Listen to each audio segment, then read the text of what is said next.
अस्सलाम वालेकुम नाजरीन, शाहिद चौधरी ऑफिशियल के साथ मैं हूं आपका मेज़बान अब्दुल्ला तनवीर। नाजरीन, लेटेस्ट क्या अपडेट्स आई हैं, मैं चाह रहा था इस केस के हवाले से, पाक भारत कशीदगी के हवाले से आपके सामने लाजमी रखी जाए। आपको पता है हर लम्हा ब लम्हा हम खबरें आपके सामने रख रहे हैं और ऐसा नहीं हम कर रहे कि भाई जंग हो जाएगी। दीगर यूट्यूबर जो है वो समझ रहे घर का भेदी लंका ढाए, वो इस तरह के काम करने लगे हुए हैं कि जंग हो जाएगी, जंग का समा हो गया। जिस तरह दोनों फौजें जो हैं वो आमने सामने बिल्कुल ऐसे है कि भाई अब जंग शुरू हो चुकी है, जहाज़ एक दूसरे के ममालिक में आ रहे हैं, पता नहीं कैसे कैसे थंबनेल बना रहे हैं। मैं कहूँगा कि आप इस तरह के अफराद को लाजमी बाइकआउट कीजिएगा, क्योंकि ये लोग सिर्फ और सिर्फ अनारकी फैला रहे हैं अपने चंद सब्सक्राइबर, चंद व्यूज़ की खातिर। ये पता नहीं क्या बकवासियत करी जा रही है। बहरहाल नाज़रीन, मैं प्रोग्राम की शुरुआत जो करूँगा वो सबसे पहले मैं वार मीटिंग्स के हवाले से करूँगा, क्योंकि दो बेसिकली जो पाकिस्तान हो या फिर इंडिया हो, दोनों तरफ वार मीटिंग्स की जा रही हैं। नरेंद्र मोदी के हवाले से अगर हम बात कर लें तो उन्होंने कुछ मीटिंग्स की हैं, 3 मीटिंग्स गालिबन उन्होंने की है, जिनमें से एक आरएसएस के साथ की है और उसके बाद बीजेपी के साथ उन्होंने मीटिंग की है और उसके बाद फिर सिविल क़यादत के साथ इन्होंने मीटिंग की और उसमें इन्होंने यही कहा,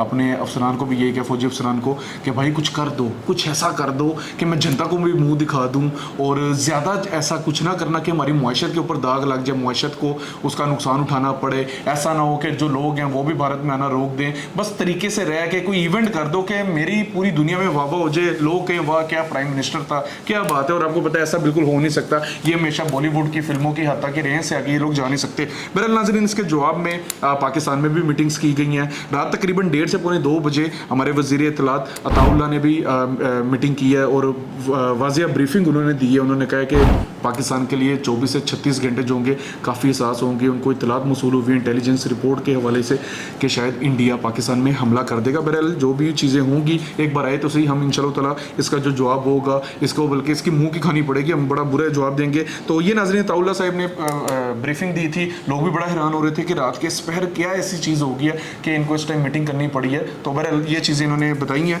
और उसके बाद नाज़रीन अगर हम बात कर लें इंडिया के हवाले से, तो इंटेलिजेंस रिपोर्ट से कुछ मालूमात हासिल हुई हैं, जिनमें नज़र आ रहा है, देखा जा रहा है कि जो इंडिया है वो अपने राफेल तैयारे जो हैं इनके ज़रिए पाकिस्तान में स्ट्राइक्स करवाना चाह रहा है। और पाकिस्तान में जो अहम शख्सियात हैं जो कि जिनका बड़ा नाम है, जो कि बड़ी अहमियत की हामिल हैं पाकिस्तान के हवाले से, खुसूसी तौर पे पाकिस्तान के बैरूनी ताल्लुकात के हवाले से, अस्करी क़यादत के हवाले से, तो खदशा ज़ाहिर किया जा रहा है कि शायद ये उनके ऊपर भी अटैक करवाएगा या फिर अटैक करवा सकता है। लेकिन अल्हम्दुलिल्लाह हम बिल्कुल सेफ है। पाकिस्तान की भी जो यहाँ पे इंटेलिजेंस है वो बिला वजह ऐसे नहीं बैठी हुई, हर चीज़ उसकी आंखों के सामने से गुजर रही है, चीज़ जैसे निगाह रखती है तो हर चीज़ देख रही है। तो नाज़रीन उसके बाद पाकिस्तान में रात को भी मीटिंग की गई थी। हमारे आसिम मुनीर आर्मी चीफ साहब जो है इन्होंने मीटिंग की थी। तमाम अस्करी क़यादत वहाँ पर मौजूद थी, प्राइम मिनिस्टर भी वहाँ पर मौजूद थे और भी दीगर कारकुनान वहाँ पर मौजूद थे। तो वहाँ पर बाकायदा ब्रीफिंग दी गई और बड़ा वाज़िया हमारे जनरल आसिम मुनीर साहब ने बड़ा वाज़िया दो टोक बयान दिया कि अगर इंडिया ने कुछ किया, क्योंकि पहला हम नहीं कर रहे, हम चाह रहे हैं कि अमन यहाँ पे फैलाया जाए, लेकिन अगर इंडिया ने पहला कदम आगे बढ़ाया जंग के हवाले से तो हम इसको जो इसका जवाब होगा वो 10 गुना ज़्यादा जवाब देंगे।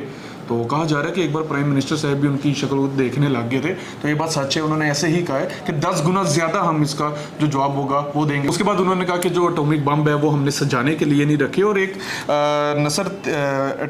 नसर जो मिसाइल है, मिसाइल के हवाले से उन्होंने कहा कि नसर मिसाइल जो है वो एटॉमिक बम जो है इसको लेके जा सकता है और 90 सेकंड में ये दिल्ली में जा सकता है और दिल्ली को पूरे का पूरा तबाह कर देगा, तबाह कर सकता है, यानी कि उसका कोई नामो निशान ही नहीं वापस रहेगा। ये दो टोक जो बयान है हमारे आसिम मुनीर साहिब ने दिया है, जो कि हमारे आर्मी के चीफ है और बड़ा तगड़ा बयान दिया। उसके बाद नाजरीन अहम जो अपडेट आई है वो मैं आपके साथ लाजमी शेयर करूं कि पाक फ़ौज ने जंगी मशकों का जो है उनका आगाज़ कर दिया है और ये किन किन इलाकों में की गई है। बेसिकली सियालकोट, नारोवाल, जफरवाल और शकरगढ़ समेत दीगर ऐसे इलाके हैं जहाँ पे जंगी मशकें की जा रही हैं। इस चीज़ के जवाब में, जो कि आपको भी पता है, इंडिया बार बार LOC की खिलाफ वर्जी कर रहा है, तो इसके जवाब में जंगी मशकों का आगाज़ हो गया और इन जंगी मशकों में बेसिकली तमाम तर छोटे बड़े जो जदीद हथियार हैं हैं, ये भी हैं, उसके बाद टैंक हैं, उसके बाद तोपखाना जात और इन्फेंट्री ने हिस्सा लिया है ये तमाम तर जंगी मशकों में। पीएफ के हवाले से भी अगर हम बात करें तो लोग जानना चाह रहे थे कि ये गिलगित और स्कर्दू का एयरपोर्ट क्यों बंद किया गया, तो पीएफ ने भी अपनी जंगी मशकों का आगाज़ कर दिया और उस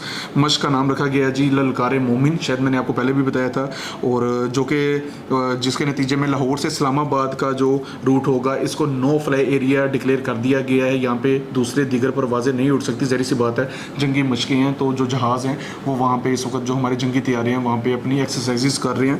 और गिलगित और स्कर्दू एयरपोर्ट को भी इस वजह से बंद किया गया है क्योंकि हमारी एक्सरसाइजेज हो रही हैं, तो वो नहीं चाह रहे कि जो दीगर दूसरे जो जहाज़ वगैरह होंगे दूसरी एयरपोर्ट्स के हवाले से हम बात कर लें तो दूसरी एयरलाइंस अगर वहाँ से उड़ कर आएंगी, चाहे वो कराची हो या इस्लामाबाद हो या कहीं से भी, तो वो उनको फिलहाल इजाज़त नहीं दी जाएगी, मशकें चल रही हैं। अच्छा नाजरीन, उसके बाद मज़ीद जो पेशरफ सामने आई है, इतलात मौसूल हो रही हैं कि जो इंडिया है इसने जो ड्रोन है वो पाकिस्तान की सरहदों पर लगा दिए हुए हैं, अपनी निगरानी के लिए चेक कर रहे हैं कि हम क्या क्या चीज़ को मज़ीद हम देख सकते हैं, जान सकते हैं, पहचान सकते हैं। अपनी पूरी जिस तरह आप समझ लें कि जासूसी नहीं होती, जिस तरह पाकिस्तान ने पहले भी इनके जो जासूसी ड्रोन्स थे उनको तोड़ दिया था, अब ये फिर एक बार फिर से इन्होंने अपने ड्रोन्स को वहाँ पे तैनात कर दिया। और उसके बाद इंडिया के ये भी कहना है कि जो पंजाब है, पंजाब के पाकिस्तानी पंजाब के ज़रिए इंडियन पंजाब में मंशियात स्मगल की जा रही है, हमने इसकी रोकथाम के लिए हमने इन चीज़ों को लगाया। बहरहाल आपको भी पता है हर चीज़ हमें वाज़ेह है, क्या चीज़ें कैसे की जा रही हैं, हमसे कुछ छुपा हुआ नहीं है।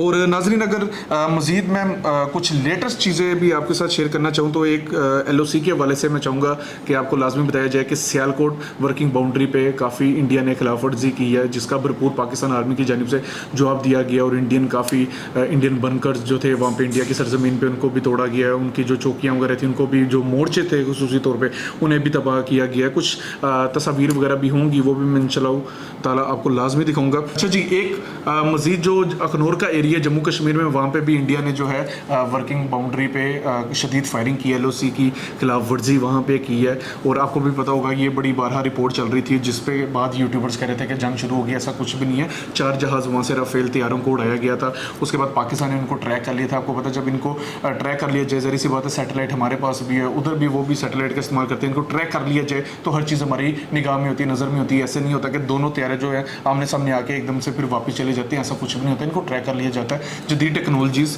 हमारे पास भी मौजूद हैं। तो इस हवाले से यही था कि वो जो नॉर्मल पेट्रोलिंग जो आपको पता है कर रहे हैं वो इसी तरीके से की जा रही है। और हालात काफ़ी LOC के हवाले से हम बात करें तो काफ़ी कशीदा हालात हैं वहाँ पे, लेकिन अभी तक कोई ऐसा नहीं है कि एकदम से जंग शुरू हो गया। भाई जब जंग शुरू होगी हमें पता भी नहीं होगा और एकदम से शुरू कर दी जाएगी। बहरहाल नाज़रीन, ये कुछ वो चीज़ें थी जो कि मैं चाह रहा था कि आपसे लाजमी शेयर करूँ, क्योंकि वार मीटिंग्स बहुत अहमियत की हामिल है। उसके बाद आज सुबह 9 बजे भी तकरीबन GHQ में वार मीटिंग की गई है, जिसके बाद हमारे जो चीफ ऑफ आर्मी स्टाफ हैं उन्होंने वाज़ेह ब्रीफिंग दे दी है कि जो भी चीज़ें हैं, जो भी हमने आपको बताया हुआ है, आपने उस पर डटे रहना है, अमल करना है। हर चीज़ लॉक हो चुकी है, हर चीज़ को लॉक कर लिया गया है। और मज़ीद जो भी दीगर पेशरफ्त होगी इंशाअल्लाह ताला मैं आपके सामने लाजमी रखूँगा। मज़ीद जो लेटेस्ट अपडेट होगी आपके साथ रखूँगा। यही बहरहाल आज की मेरा प्रोग्राम था। मैं समझ रहा था, अपना फ़र्ज समझ रहा था आपको लाजमी बताऊँ। मज़ीद जो भी होगा मैं आपके साथ लम्हा ब लम्हा शेयर करता रहूँगा। इसी के साथ अपने मेज़बान अब्दुल्ला तनवीर को इजाज़त दीजिए। अल्लाह निगहबान।